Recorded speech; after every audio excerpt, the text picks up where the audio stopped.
Okay, hey guys, welcome to another NW opening. Today I'm opening an Elite, I don't know what you'd class this as, Jeff Hardy. Now the reason I say that, and this will make sense if you've seen the mail opening video, which admittedly I probably will be putting in a mail opening compilation, so it probably won't be uploaded before I do this, but you could be watching this later on. You'll understand that this is a very confusing relic. So I bought this is Jeff Hardy, and I didn't really recognize it myself, but after a bit of scrutiny, I've worked out what it is after receiving it and being like, wait, that's a bit weird. So I got this for, I think, 14 or 15 pounds with a boxed rhino as well, so it was still a good deal. And then realized that this is in the Elite 71 box with the pink face. And yeah, I think this guy was trying to pull a fast one on someone and pass this off as its own figure, but it's a bit of a weird situation, and I'll explain why. This was advertised on eBay as used displayed only, and that it had been put back in its box. It's been put back in this box, the Elite 71 box, and then sealed again. So the guy's actually taped it up again. But why has he done that when he said it had been put back in the box? It makes no sense to me.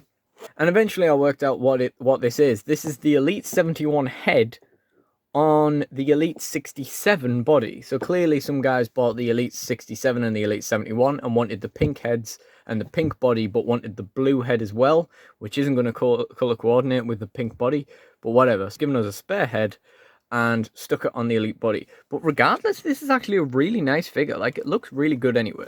So since the guys resealed it, even if it has been opened once, we're going to crack this open. So first of all, we'll have a look at the back of the box like we always do. Another generic John Cena, the Jeff Hardy. The Drew McIntyre is quite nice. I'm sure a lot of people are excited about Adam Cole. I'm not particularly bothered. Nikki Bella's boring as hell. Why would you even bother continuing making figures? Do they even still appear on television? I really don't know.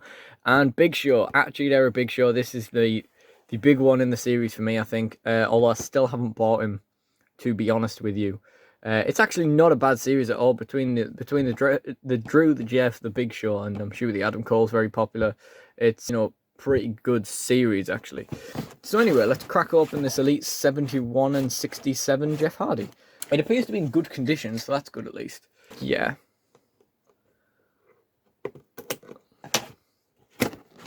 So here we go.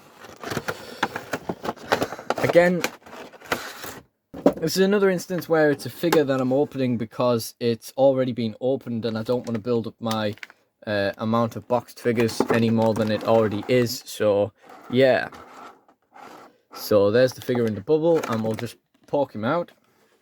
We'll try to be as careful as we can. Okay, so there he is. He actually I can't work out if that's factory smell or a house smell. Could be a mixture of both. It kind of feels like, it kind of smells a bit like the damp kind of smell you get on wrestling figures off eBay sometimes. That's probably been kept in someone's basement, but also a bit plasticky. So we got that, and luckily we did also get the interchangeable hands, which are becoming also popular recently. So yeah, that's nice to have. I'm gonna have to find somewhere to store these.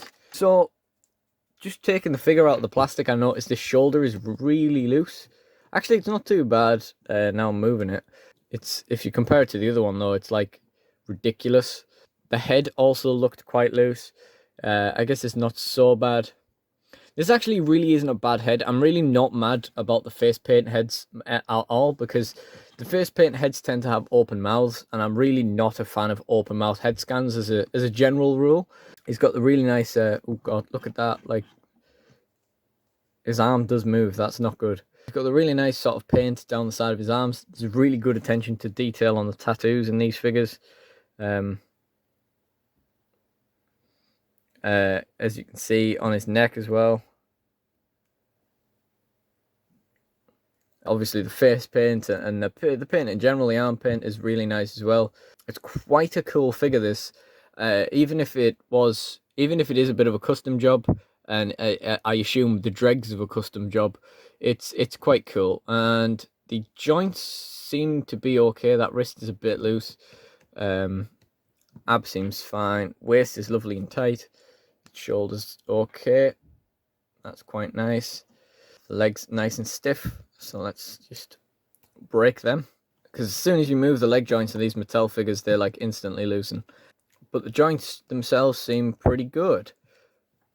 So, all in all, interesting figure to review. Oh wait, first of all, let's get into the accessories it comes with. So you've got your default. I just realized these are double fists. This isn't the right hand. This is no, wait, what?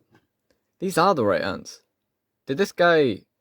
Okay, I'm gonna assume that he came with they look huge as well. I'm gonna assume that he came with more than one set of interchangeable hands, and that this guy has got, and this guy didn't want the fists.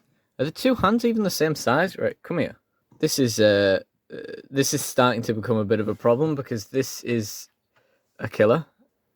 I mean, it's more comparable like this.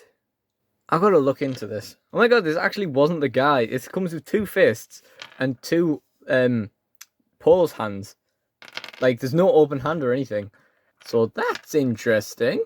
But yeah, okay. So in that case, we have the two hand options. We have the double fist option. We have the finger bang and a fist option. And we have the finger bang supreme option. Finger bang two people at one time. So I guess basically he can either be finger banging or fisting people. That's about it. He can fist and finger bang, but he can't do much else. I can't believe Mattel actually released a figure with no like open hands. That's surprising. I'm sure people have discovered this before, and it were probably as disappointed as I saw them. But yeah, generally, I'm glad that wasn't the seller because I was worried for a second I was going to have to chase him up about that. And to be honest, I wasn't really sure what I would say for that. But yeah, this is still a really nice figure. I don't mind this. This guy's basically tried to sell on the bits of a Jeff Hardy he didn't want. He's not got very much for it. I actually really like the way it looks anyway. Like I say, I like this head scan anyway. You know, I'm pretty happy with this. Basically, as a review, as I said, it's kind of hard to review because it's not an actual Mattel figure, but as individual bits, this is a nice, this Elite 71 head is quite nice, and this Elite 67 body is quite nice. That's all I can really say. The attention to detail on both figures is really good. I think the Elite 67 is my favourite Jeff, so it's probably fair enough. I just realised, was I checking the wrist joints on this earlier? Like, the interchangeable hands, you don't really need to check the wrist joints. Whatever. So anyway, we'll call that the review, and now we'll discuss where Jeff Hardy's going to fit in my animation fed. In DSW, Jeff Hardy has had a long and very successful career, as he used to be my favourite wrestler. That will probably continue to some extent. I'm not really sure what. I don't really have a plan for him straight off the bat.